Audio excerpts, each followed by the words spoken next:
I started playing. Well, I started out on the broom when I was a very small kid.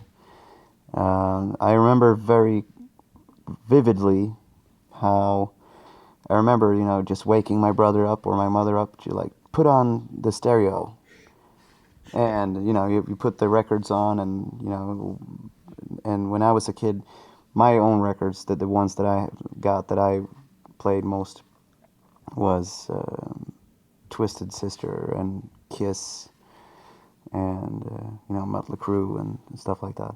And how old were you then? About 3-4 years old. So young.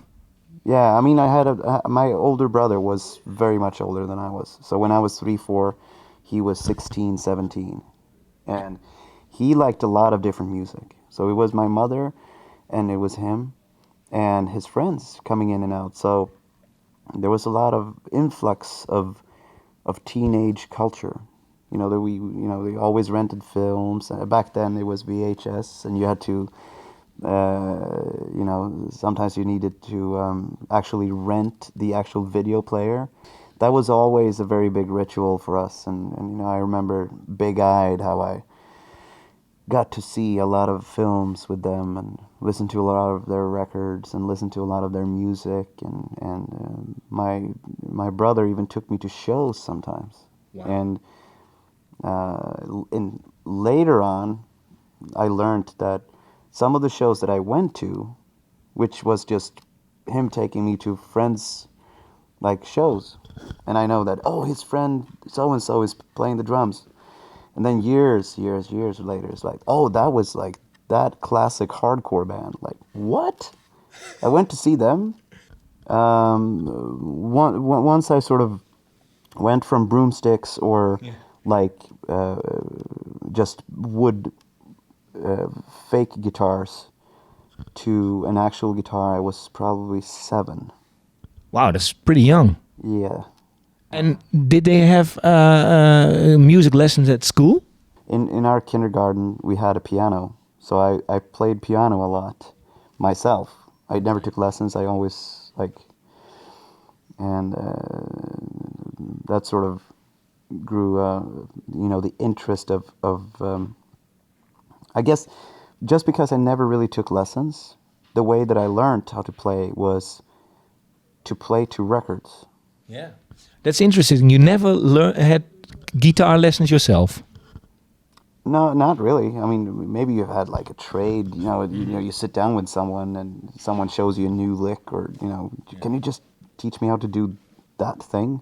From a songwriting point of view, it's very hard to ignore the pop world. Yeah. And I think that is also a very Swedish thing, I guess. We have such an export of songwriters, and many of those songwriters are actually rock people. Yeah. Most artists or people who wants to become artists, they don't understand that, unfortunately, what you are trying to say to the world, it's already been said a million times. Yeah. And that is why someone like Adele breaks through with a fucking bomb. Because she doesn't look like everybody else. And she's a complete underdog. She speaks this almost humoristically comedic Cockney. Yeah. And she is born not to become a big glamorous rock star or pop star. Yeah. But she became that because everybody, can feel that she's very interesting and she has the voice from heaven and she's really cool. Yeah.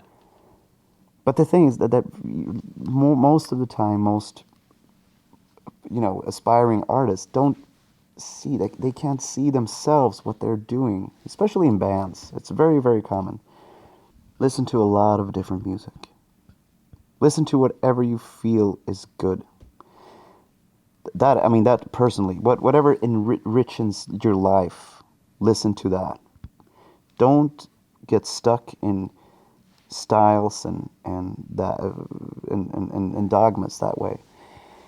And when you're trying to write music, if you have a favorite band, or especially if that favorite band is very contemporary, maybe you should try to find another influence, because it is so common that you get stuck in whatever happened just a year ago. Yeah. Something that's on the radio, and you copy that. Yeah. And you can do that as much as you want if you want to keep doing it at home. But if you have if you have aspirations to succeed, Yeah. that is not very good. Listen to a lot of music. Listen to a lot of old music.